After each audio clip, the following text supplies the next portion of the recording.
உங்கள் சத்யாவில் இப்பொழுது ஆடி அதிரடி தள்ளுபடி. மேகதாது அணை விவகாரம் தொடர்பாக கர்நாடக முதலமைச்சர் சிவக்குமாரை முதலமைச்சர் விஜய் சந்திக்க உள்ள நிலையில் இந்த சந்திப்பிற்கு பல்வேறு ஆதரவும் எதிர்ப்புகளும் எழுந்துள்ளது.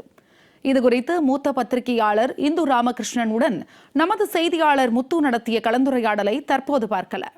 மேகதாது அணை விவகாரத்தில் கர்நாடக முதலமைச்சரை தமிழ்நாடு முதலமைச்சர் ஜோசப் விஜய் விரைவில் சந்திக்க இருக்கிறார். இந்த நிலையில்தான் இந்த சந்திப்பிற்கு பல ஆதரவுகளும் இருக்கிறது, எதிர்ப்புகளும் இருக்கிறது.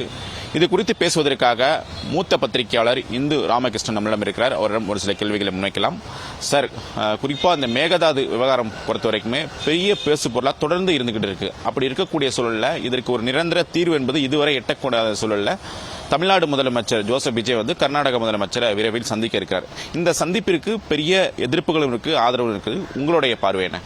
அதாவது அவர் முதல்வரை போய் கர்நாடக முதல்வரை நம்ம தமிழ்நாடு முதலமைச்சர் போய் பார்க்க போறாரு விஜய் அவர்கள்.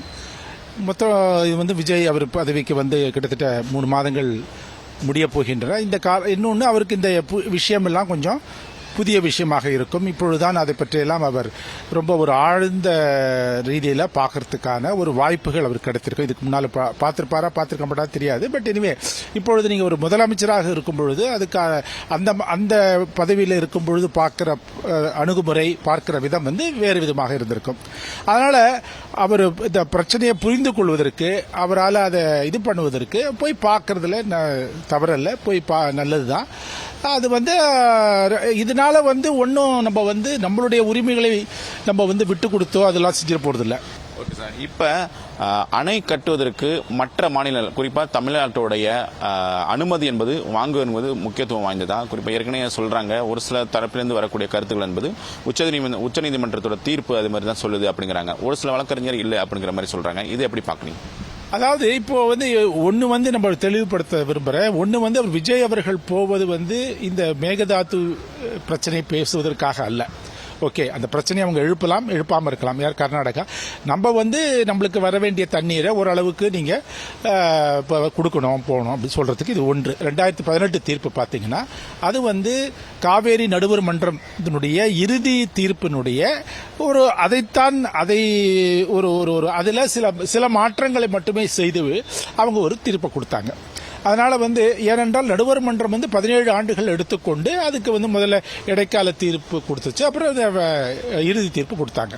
இந்த தீர்ப்பு, அதாவது இந்த ஆணையத்தினுடைய முடிவை, அந்த ஆணைகளை அதற்கு அதோட ஒத்து போற மாதிரி தான், அல்ல என்றால் அதோட இது போகாதபடி, முரண்படாதபடி வகையில் நீங்க செஞ்சுக்கலாம்னு சொல்லியிருக்காங்க.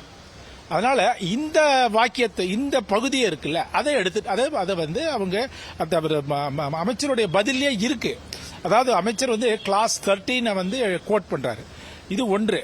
கிளாஸ் 11 ஒன்று இருக்கு. கிளாஸ் 11 அதாவது இந்த இதுலயே இறுதி தீர்ப்புலயே இருக்கிற இது சொல்றேன்.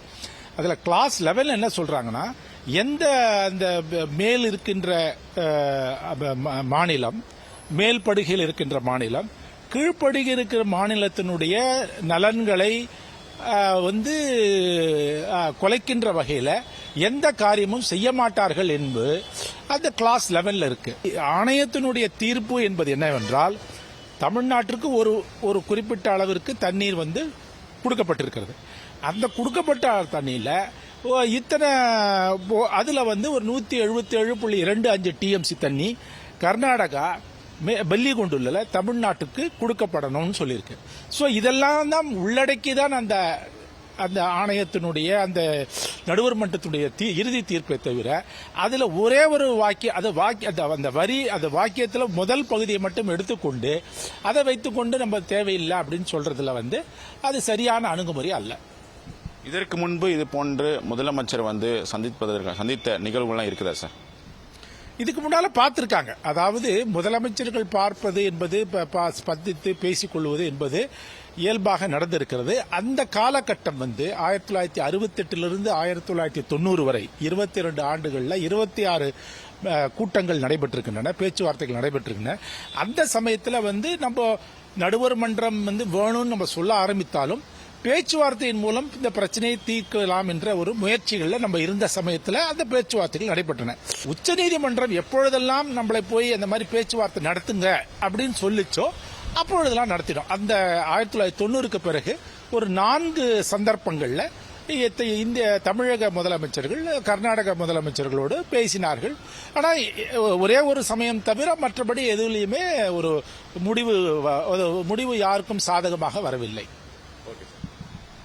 இதற்கு முன்பாக இந்த விவகாரம் தொடர்பாக முதலமைச்சர் எல்லாம் நேருக்கு நேர் சந்தித்து பேசியிருப்பதாக கூறியிருக்கிறார். அதே போல தற்போதைய முதலமைச்சர் அவர்களும் இந்த சந்திப்பை நிகழ்த்துவதற்கான அதற்கான சாத்தியக்கூறுகள் இருக்கிறது. விரைவில் சந்திக்க இருக்கிறார். என்ன நடக்கப் போகுது என்பதை நாம் பொறுத்திருந்து பார்ப்போம். ஜெயா பிளஸ் செய்திகளுக்காக ஒளிப்பதிவாளர் பத்மநாபுடன் செய்தியாளர் முத்துக்குமார்.